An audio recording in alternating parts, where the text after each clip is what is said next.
The invitation to my family's annual Christmas dinner sat on my desk, its gold embossing catching the morning light.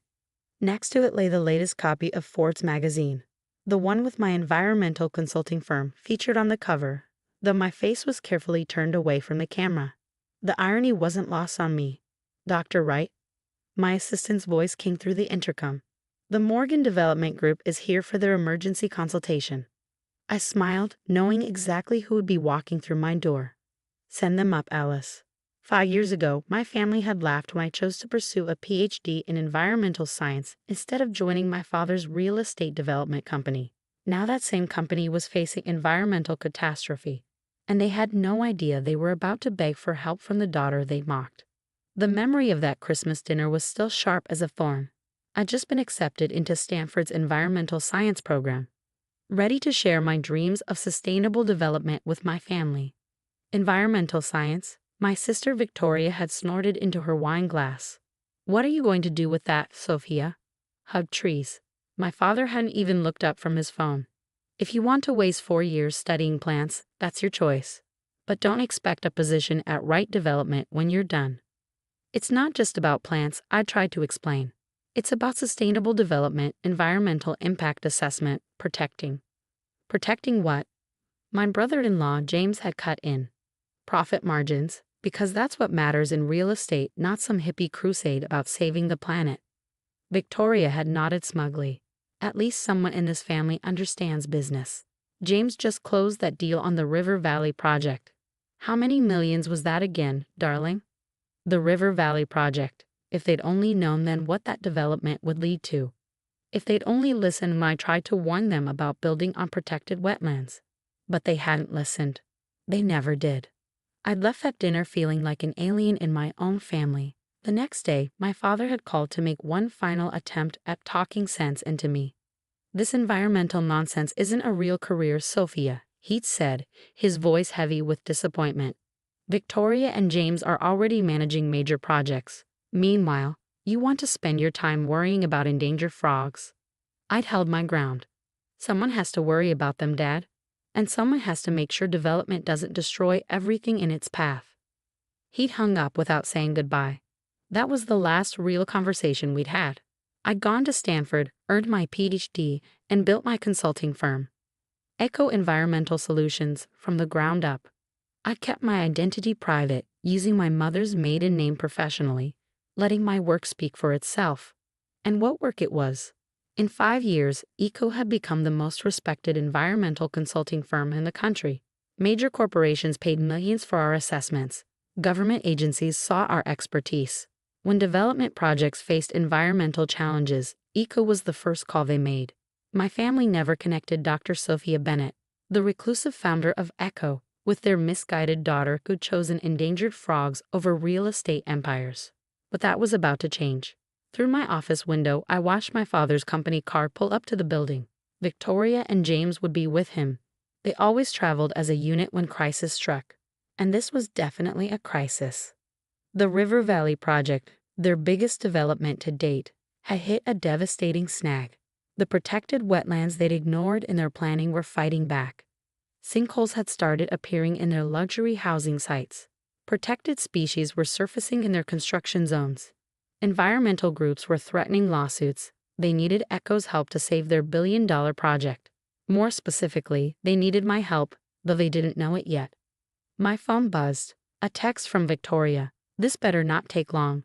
These environmental consultants are all the same, tree huggers looking for payouts." I took a deep breath, remembering all the times she'd dismissed my passion as worthless. All the times James had made jokes about my squirrel-saving degree at family events. All the times my father had held up their success as proof that I'd chosen the wrong path. "Dr. Bennett will see you now," Alice's voice announced through the intercom. I stood up, smoothing my expertly tailored suit, a far cry from the tree hugger outfit they probably expected. Through my office's glass walls, I could see them being led down the hallway. My father's confident stride, Victoria's designer heels clicking on marble, James' impatient fidgeting with his Rolex. They had no idea they were about to walk into a meeting with the daughter whose career choices they'd ridiculed for years. The daughter who now held the fate of their billion-dollar project in her hands. Time to show them exactly what an environmental science degree could do. I heard Victoria's voice before they entered my office. I hope this Dr. Bennett understands we don't have time for endless environmental studies. The River Valley project is worth. She froze mid-sentence as they walked through the door. My father stopped so abruptly that James nearly crashed into him. Sophia, Victoria whispered, her perfectly made-up face draining of color. Hello, family. I remained seated behind my desk, enjoying their shocked expressions. Though I believe you're here to see Dr. Bennett. My father's face went through a rapid series of emotions. Confusion, disbelief, anger. You're Dr. Bennett, the founder of Echo Environmental. The same. I gestured to the chairs in front of my desk. Shall we discuss the River Valley situation? I understand you're having some issues with protected wetlands. James found his voice first. This is ridiculous. You can't be the world's leading environmental consultant. I finished for him, pushing forward a copy to Forbes. The expert whose firm you desperately need to save your billion-dollar project. I'm afraid I am. Victoria sank into a chair, her designer outfit suddenly seeming like costume jewelry. All this time, Echo Environmental was you. Surprised? I opened a folder containing their project details. Amazing what you can accomplish with a useless environmental science degree, isn't it? My father remained standing, his face darkening. If this is some kind of revenge. Revenge? I laughed softly. Dad, if I wanted revenge, I would have let your project collapse. I would have testified for the environmental groups suing you. Instead, I'm going to help you fix this mess. Though it won't be cheap or easy.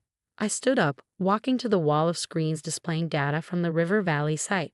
You built on protected wetlands, ignored endangered species habitats, and violated at least 6 environmental protection statutes. The sinkholes appearing in your luxury housing sites, that's what happens when you drain wetlands without proper environmental assessment. James shifted uncomfortably. We followed all the required procedures. The bare minimum required by law. I corrected him. Which is exactly what I warned you about 5 years ago, not that any of you listened. Victoria's eyes widened. The Christmas dinner, when you tried to tell us about sustainable development. When you were all too busy mocking my career choice to hear what I was actually saying, I finished. Now here we are. I pressed a button, bringing up detailed maps of their project site. The good news is, ECO can help you salvage this project. The bad news? It will require completely redesigning your development plan, implementing extensive environmental protection measures, and probably losing about 30% of your buildable area to wetland preservation. 30%? My father's voice rose. That's impossible. The profit margins are not my concern. I cut him off. This is what it will take to make your project legally compliant and environmentally sustainable. Take it or leave it. I handed each of them a thick folder. These are Echo's terms. Our consulting fee is $5 million, non-negotiable.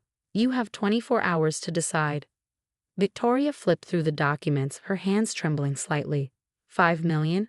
That's less than you'll lose if those environmental lawsuits go through, I pointed out. Much less than you'll lose when the whole site becomes unbuildable due to subsidence from damaged wetlands. My father finally sat down, looking older than I'd ever seen him. Why didn't you tell us? About Echo, about all of this. Would you have listened? I asked quietly. When have you ever listened to anything I had to say about environmental protection? James cleared his throat. The other projects we developed since River Valley, have we been making the same mistakes? Oh, much worse ones, I smiled. But we can discuss those after you sign Echo's contract for this project. Victoria let out a shaky breath. All those times we laughed about your degree, and now you're the only one who can save our biggest project. Ironic, isn't it? I returned to my desk. The tree hugger with the worthless degree is now charging you $5 million to fix problems I tried to warn you about for free. My father stared at the contract for a long moment. We were wrong about you, Sophia, about all of it. Yes, you were. I met his eyes steadily. The question is, are you ready to start listening now? One by one, they signed the contract. As they stood to leave, thoroughly humbled, I called out, "Oh, and Victoria." She turned back, trying to maintain what was left of her dignity. About what you texted earlier, how environmental consultants are all tree huggers looking for payouts. You're right about the payout part. Echo's wire transfer details are on page 6. After they left, I returned to my window, watching their expensive cars pull away from my building. My assistant appeared with a glass of champagne. "Congratulations on landing the right development account," she said, smiling. Though I suspect this was about more than just business. I took the glass, remembering that Christmas dinner when they'd laughed at my dreams. Sometimes success isn't just about proving them wrong.